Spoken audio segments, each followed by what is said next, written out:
26th of September, Media Center Ukraine. My name is Valentina, and we will be talking about the analytical report about how Russia is raising Ukrainian identity under the guise of fighting extremism.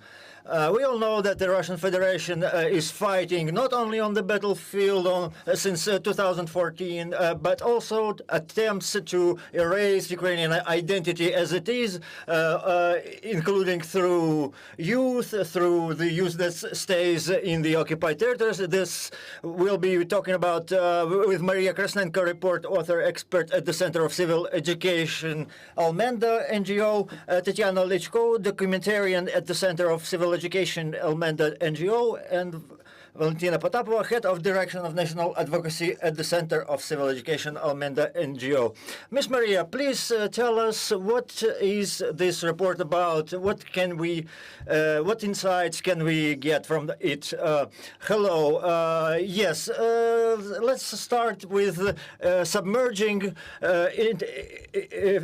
into the general definition of what this report is about. It will be published on the site in the nearest time, so we are calling upon everyone to get familiar with it. This is about extremism, and it does erase Ukrainian identity. For the start, I would like clicker is not working. Technical team, please. Thank you. So for starters, I would like to show on the screen the thesis that we will be talking about it later, but it's already quite known. But it was a start for me when I started working in this direction, and it's dedicated to the extremism as a type of instrument that Russia is using, and we are seeing that it's talking about not only about the war with Ukraine, but also about the asphalt machinery that's going to squish everything that's standing in its way, and they are saying about it directly, and I am calling to I'm asking Ukrainians to understand what we are dealing with, everyone who is listening to us, and we will be talking about the goals and the methods of the Russian Federation. The Russian Federation is positioning its policy of fighting with extremism as a mechanism of state security and civil order. However, in practice, in the territory of the Russian Federation and also in the temporarily occupied territories, they're using all possible tools and instruments to persecute all those who do not agree with the system, including the children and youth. And within the frame of this report, we put a few goals in front of us. And first of all, it's to understand what methods are used by the Russian Federation on the territory that are occupied by it in terms of ideological processing and assimilation of the children in the temporarily occupied territories, persecution, threats, and psychological pressure, which results in the erasure of Ukrainian culture, Ukrainian identity, and their culture. And additionally, we put as a goal to formulate a grounding of possible accusations of the Russian Federation in order to provide a legal justice in the international legal system. But it needs more work. But I would like to focus on the education and the state youth policy for the Russian Federation is a direction of one of the main directions of its policy in the field of extremism, and it's being implemented on all the levels, starting with the federal one and down to separate schools and villages. So the general state policy, federal policy, you can see there, you can track there the policy of erasing this Ukrainian identity. What you are seeing is the Donetsk Oblast town Horlivka, and it's just one school. It's an example, but you can see the tasks, the goals, and it includes the anti-extremism events that will be conducted in the school. So you can familiarize with this on our site later, but I would like to say now that the Russian Federation is not forgetting any single school. So what is extremism for the Russian Federation? It's what is extremism for the Russian Federation is it's not the same as for the Ukrainians who think that it is something critical and external. It's for Russians. It's a means of fighting against radicalism, the so-called neo-Nazism, xenophobic, Russophobia, and attempts to falsify the history. In all of these, Russia deliberately shifts the accent of ideological aspect of the extremism. It opens the possibility to interpret any kind of critics of the state policy or alternative views. We need to understand that Ukraine itself is the central source of extremist threats in all documents of the Russian Federation. It's not hidden. It's not. They're not trying to hide it. You can see it in their strategic documents, in different methodological explanations, informational materials, and even in educational courses. Tetiana will provide us a few examples of that. And I will provide you with another thesis. The Russophobia in Ukraine transformed from civil practice into a component of official state policy. So that's what the Russians are thinking, that's what they're saying. You can see on the slide also their opinion on how to change, how they welcomed the President Zelensky when he became president, and later they were disappointed in him. Who is the priority for the Russian Federation within the framework of the extremism fighting?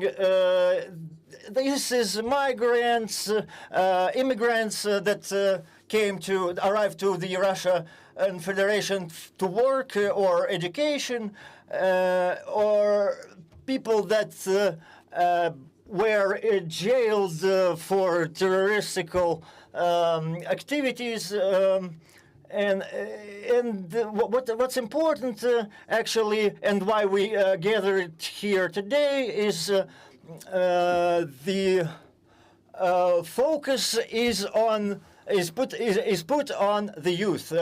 And in the new so-called subject of the Russian Federation about the teenagers that returned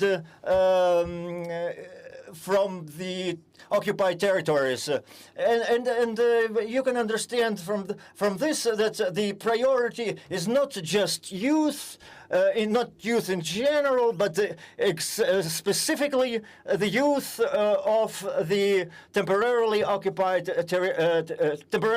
territories of Ukraine. Within the frame of the state policy of the Russian Federation, it is emphasized on school activities, but they do not leave out the teachers, workers, educational workers, parents, and other lawful representatives of youth, and they're determined very precisely who is falling under the definition of the extremism. So it is very targeted. So the fighting extremism in the Russian Federation is a multi-level process, and it involves all the participants of the educational process. It's about educators. First of all, it's finding these people who are potential extremists and preventive work with them. So the rails were put in place on which the you can see on the slides that how exactly the educational workers are offered to identify the extremists among the youth from the temporarily occupied territories. You can see it is very specific. This is basically an instruction how to find who is a potential extremist threat source among the schoolers, among the children, and the Russian Federation has developed certain markers and is offering to identify the above-mentioned extremists, and as a result, these activities are monitored. And accordingly, the Russian Federation is applying administrative or criminal persecution of civil population on the temporarily occupied territories of Ukraine. And the reasons for punishments are really wide. Here are some examples that we are showing in this report. Those are the events that are recorded and applied to the teenagers who are figurants of one of the court cases, and you can see. I would like to note that the monitoring of the Russian sources is quite difficult. However, on the territories, it's a little bit easier. On the temporarily occupied territory, it's a little bit easier. However, in the Russia itself, it's quite difficult. However, these examples are showing that the so-called fighting with extremism is systemic, and 160 children not of age have been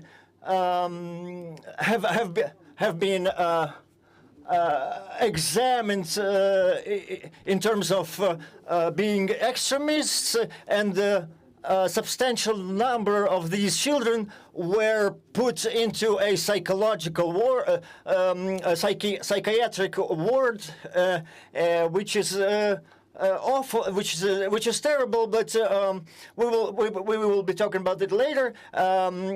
Also, the Russian Federation is using penalties and forces people to make public apologies, and this practice is maximal, has a maximum use in social networks, in Telegram channels that were created specifically for this purpose, and they are spreading the information about these children in the schools, and the cases of these public apologies also involve some of the teachers. So these facts. I'm sorry, Ms. Mariia. Previous number 161. Children, this is the number provided by the DNR, the Donetsk People's Republic. Yes, it's the separatists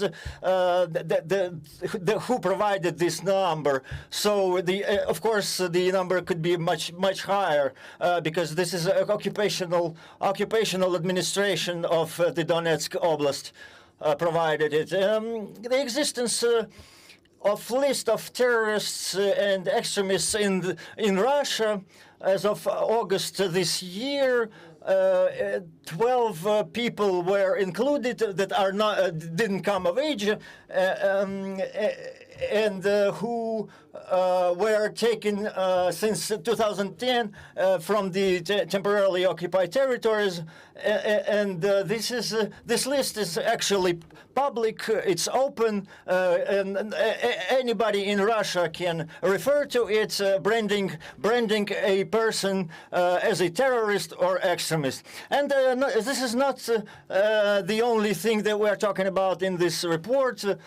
Many topics that we need to emerge to analyze the counteracting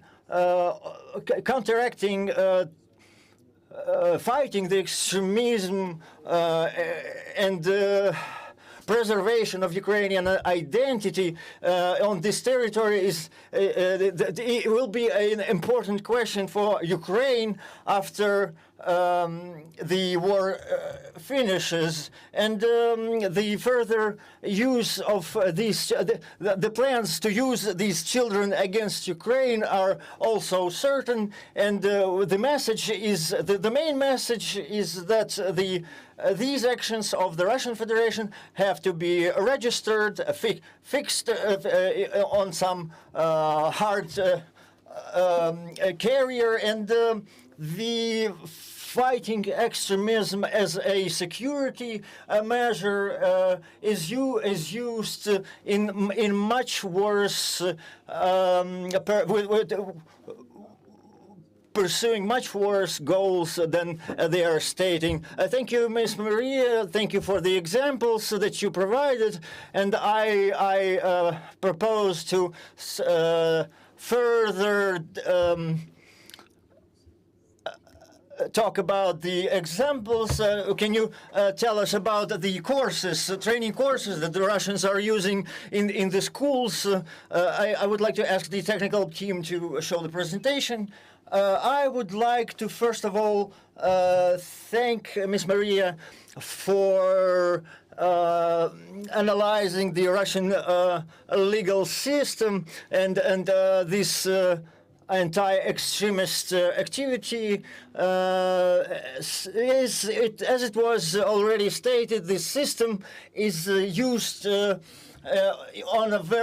a vertical manner on all levels. There is all levels involved in these activities, and this fight against extremism is used, definitely used against the pro-Ukrainian position. It's not used to fight the extremist position of some people. It's specifically Ukrainian, specifically the Ukrainians who are the targets of these activities, and I would like to talk more about the training course that's called preventive practices to fight neo-Nazism among the children, and it was developed by the Educational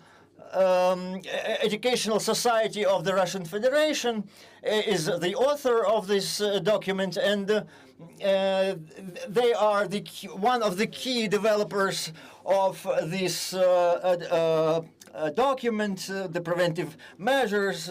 Apart from the specialists that were mentioned, there were also involved some of the representatives of the external intelligence of the Russian Federation and the specialists of the National Center of Informational Counteraction to Terrorism and Extremism, which in its turn shows that it's not educational, it's not an educational project, it's indeed a instrument, a tool of the state policy. And the encirclement of this training course is on the second place. On the platform on the Russian platform knowledge. And 62,000 persons went through this entity, and all of them were mostly children, of course, but also a lot of teachers, which are being taught how to work correctly with the Ukrainian children. There is 8 modules that are separated into 20 topics, and among those we can see the direction of these topics is without doubt a pro-Ukrainian position, and it's also directed not only directed at the Ukrainian children in the temporarily occupied territories, but in general with the Ukrainian youth. When we were analyzing these materials, we could see clearly this red line, which is the anti-Ukrainian position. So we separated a few narratives and messages that the Russian propaganda workers are trying to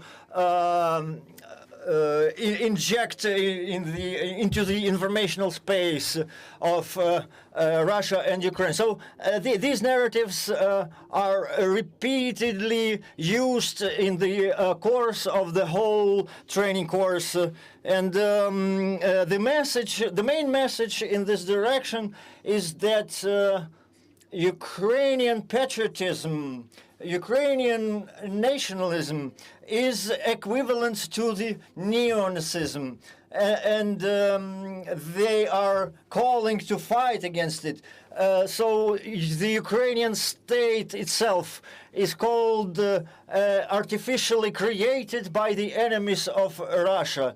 And accordingly, this poses a direct threat to the youth who are undergoing this training course, and we understand that because of their stage of development does not allow them yet to actively counteract these narratives, because the teachers are authorities basically for them.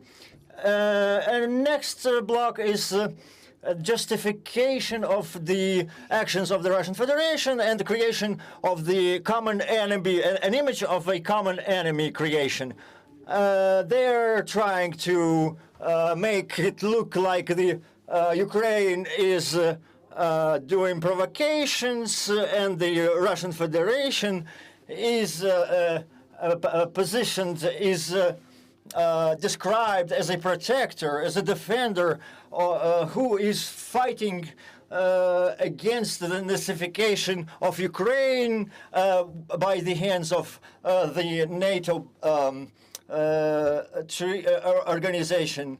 And this just simply erases basic understanding of children of what is going on in the world. Basically, what is the current outlook or landscape in the world, and they're trying to influence with using such terms as coup d'état and riots and so on and so on. Another narrative that is worrying is that is the forceful Russification. The main message that is provided in these materials is that the children that stayed or are staying currently under the control of the so-called Kiev regime, and we understand they're talking about the whole territory of Ukraine, or children that were taken away from the temporarily occupied territories. They require the return of traditional Russian identity. And what are they talking about when they're saying return? We understand what it means. It means forceful indoctrination and Russification of Ukrainian children.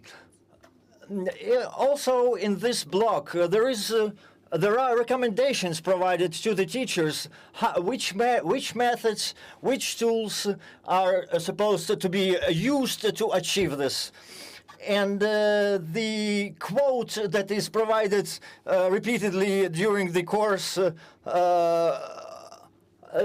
is that the Ukrainian youth, it is important for Ukrainian youth to show to the Ukrainian youth that the bright future awaits them only in the Russian Federation, and the only thing that Ukraine can provide is suffering.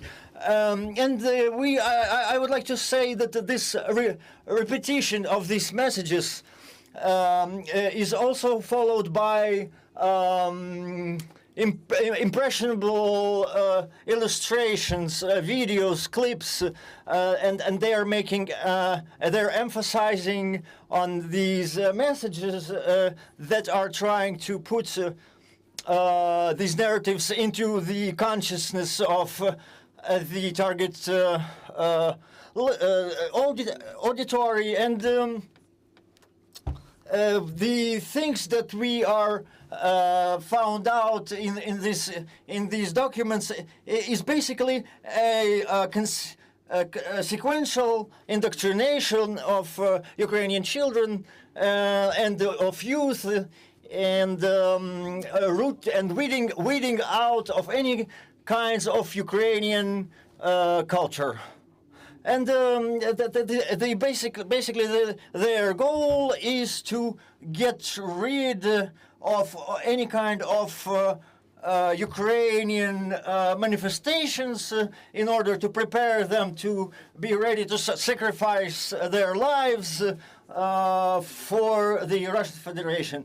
And why we need this analysis is because we need to understand what's exactly are the crimes that the Russian Federation is doing on the territory of Ukraine. Thank you. I would like to continue with Ms. Valentina. I'm sure that both the state and the community, the society knows about this systemic work of the Russian Federation in terms of indoctrination of Ukrainian children. Are there any kind of developments for counteraction to these actions of the Russian Federation? My colleagues, they presented indeed the new direction of study, which is connected not only to what we studied before, which was the so-called soft indoctrination, or soft forms of formation of Russian identity. However, after 2022, we indeed are facing some hardcore forms of threatening administrative criminal responsibility, and we need to tell about it very, very loudly. Why? Because it is connected to the actions of the state, and this way we can at least somehow counteract the influence of this Russian policy. Around 6 million Ukrainians are staying in the temporarily occupied territories, and more than 1.5 million are the children, which are the future of Ukraine. We need to view these people not just some people that are lost somewhere on the occupied territories, but we need to make connection, concrete connection to the territory, to the locations, to the people, to the individual people.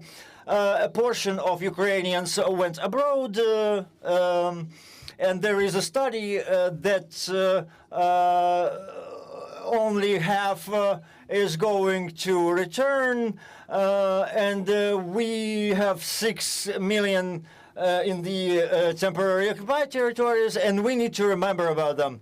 Also, we need to understand the conditions, the situation that these people find in,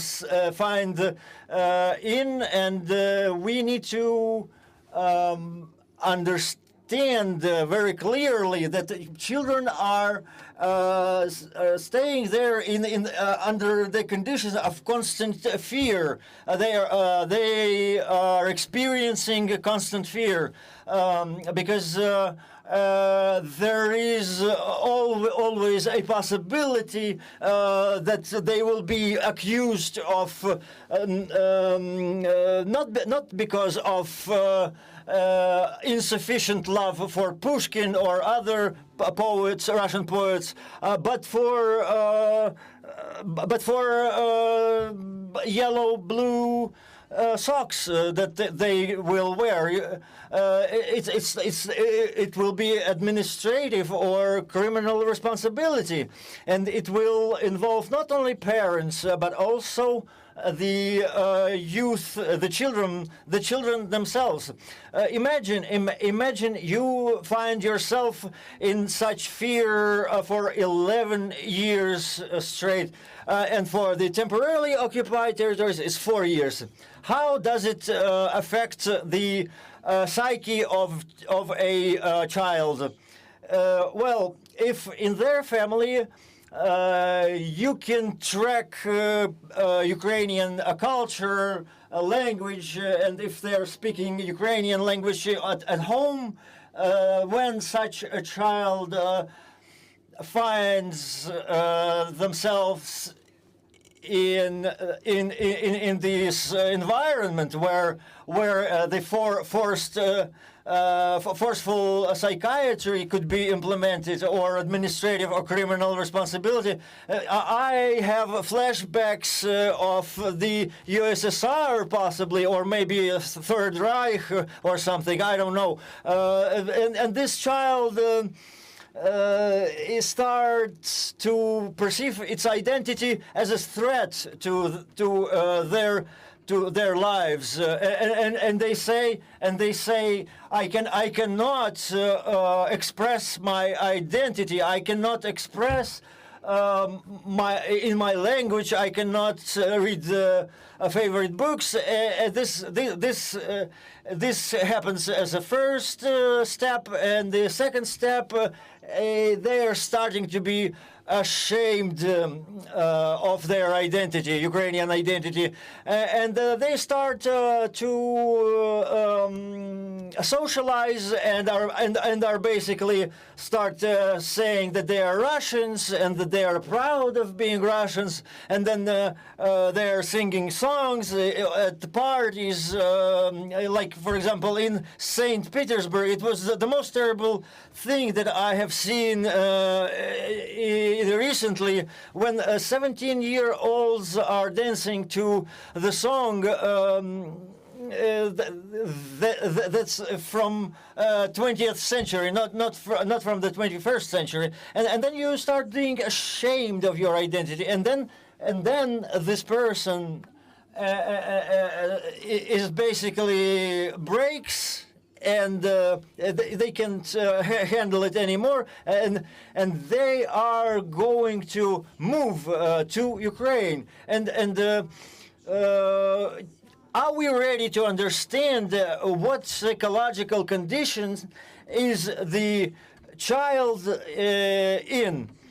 Are we ready to accept this child with the briefcase of shame, of fear, and all negative emotions they experienced in the recent years, and according to our experience, no, not ready. During the last festival, Mariia is next to me. She will be talking about it later. When a child that's left from the temporarily occupied territory, it's moved to Poland. They moved to Poland from Ivano-Frankivsk, and then they're going to return back. And this child was bullied because they were answering Ukrainian instead of Ukrainian yes. She was saying Russian da, and when she was telling this story, she was crying. And this is a basically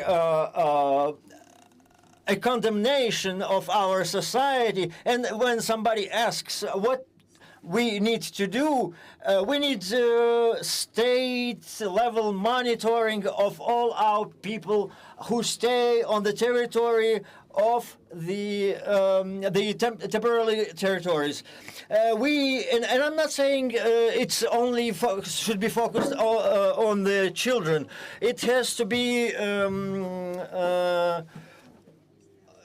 general and involve the whole population, Ukrainian population. And I would like to say that these kinds of monitoring has stopped, is non-existent, and the educational program was developed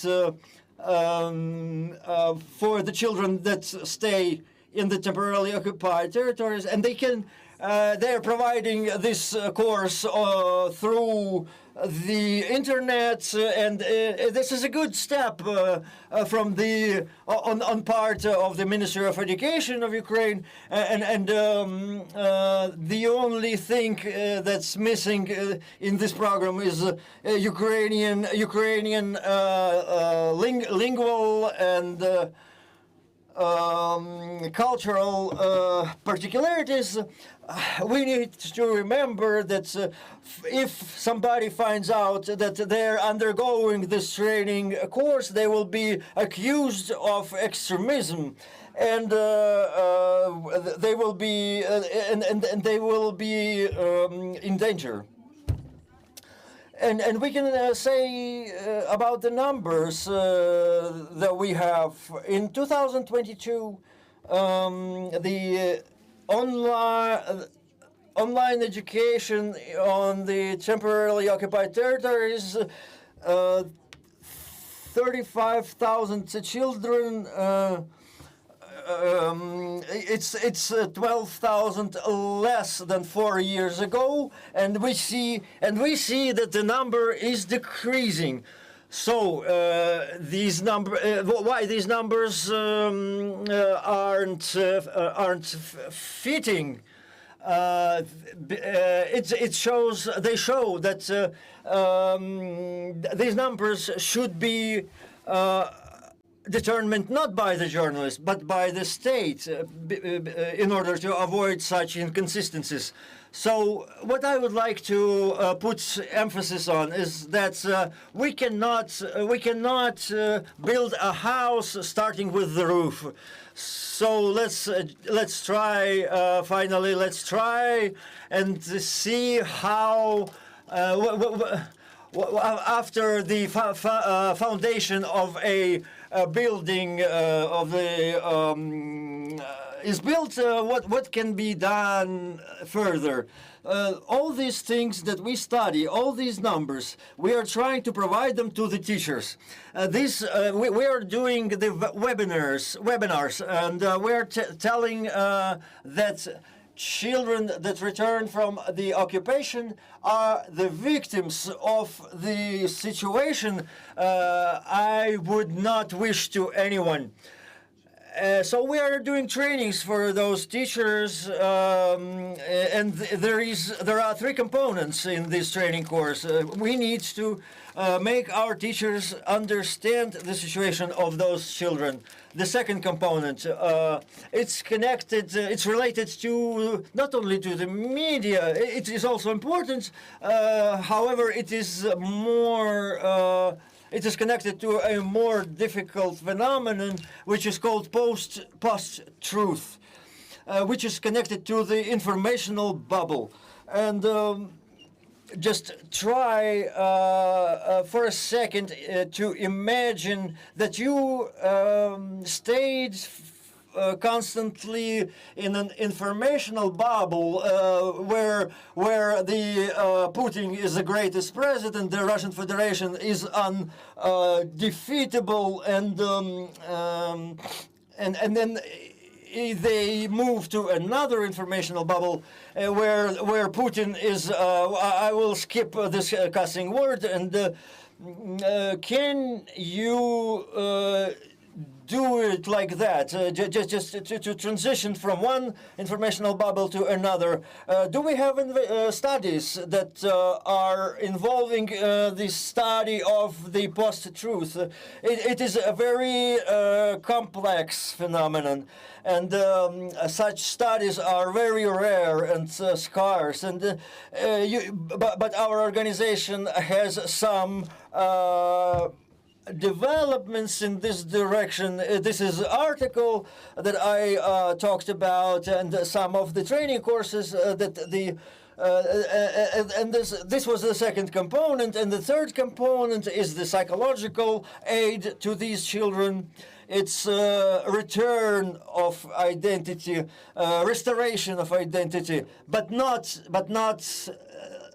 directly, because they were saying you're Russian in Russia, and then when they come to Ukraine, we cannot tell them you're Ukrainian. And this is how in the town of Izum there was an initiative and groups of support were created. And in this way, we can make sure that the people that are talking to such a child, they understand that this is a victim of, basically a victim of the Russian aggression. So what our organization is starting to actively do, here we understand that we can collect a lot of different examples of such behavior of the Russian Federation, but we need to understand that without the warm place that will be expecting our children here in our country, we cannot do anything for them. I would like to continue the discussion about the erasing of the Ukrainian identity in Ukrainian youth, and we can see that this state can do a lot at the legal level, international, also involving international community. I will try to be brief. I'm preparing for these trainings for teachers, and I opened all these strategic documents that we have in the country. This is a strategy of education on the temporarily occupied territories, a strategy of preservation of identity, reintegration, and a lot of different documents. I will be brief. The state needs to start implementing their strategies and their plan of action. I don't have anything to add to those strategies that I analyzed the day before yesterday. I will be also brief. First of all, I will add to Valentina's report. We have a lot of things to add, actually, with the strategy of internal displacement, the strategy and taking care of people who underwent the internal displacements, and the question. This is the question, not only to only single body, a governmental body, or single ministry that is taking care of the temporarily occupied territories, but it is also about exerting effort on different levels. And what's important for me is the informational work that we are trying to do, and that we are asking the journalists to do. And every average person on the level of their everyday life, we need to make sure that they understand what kind of influence the children in the temporarily occupied territories are experiencing, and this knowledge has to be translated into broadcast into the society. And I will give you an example. In this middle of August, I was talking about the people that are internally displaced because of the combat activities. So I was talking to those people, and it was eye-opening for these people when we started talking about this topic. So these topics has to be put out of the taboo, and we have to make sure that this goal is worked towards by everybody, and it's also development and of the government, the central government and the local governments have enough resources and doing their job and believe in what they are doing, and also formation of the informational space that everyone in Ukraine will understand what we are fighting against and what is this phenomenon. Ms. Mariia, any questions maybe from the floor? Please raise your hand. We will give you a mic. Please. Newspaper Svetlitsa, Anatoly. You have in your report a statement that says that we need to make an evaluation of actions of the Russian Federation. Have you addressed any kind of international organization with this? Yes, we are constantly cooperating with the General Prosecutor's Office, and we are submitting all the materials. And we there is 6 people that are examined. Their cases are examined by our submission. It's what was the last submission? We have collected and documented the facts of violation regarding 10 physical persons and 10 legal entities. We passed over these facts to the competent bodies and organizations. Some of these people were put into the sanction lists, both of Ukraine and the European Union, and some of these people are announced have been indicted, and the collected proofs and the cooperation with the police is actually actively happening. I would also like to add that, unfortunately, the international law does not view the crimes against the children on the temporarily occupied territories. It's very difficult to legalize, make a legal assessment of these actions. It's very difficult. Thank you. Regarding the terminology, we are using the term Russification. I think it's not precise. It comes from the Soviet Union. It's more like Russianization. Thank you, but we used the term that the Russians themselves are using.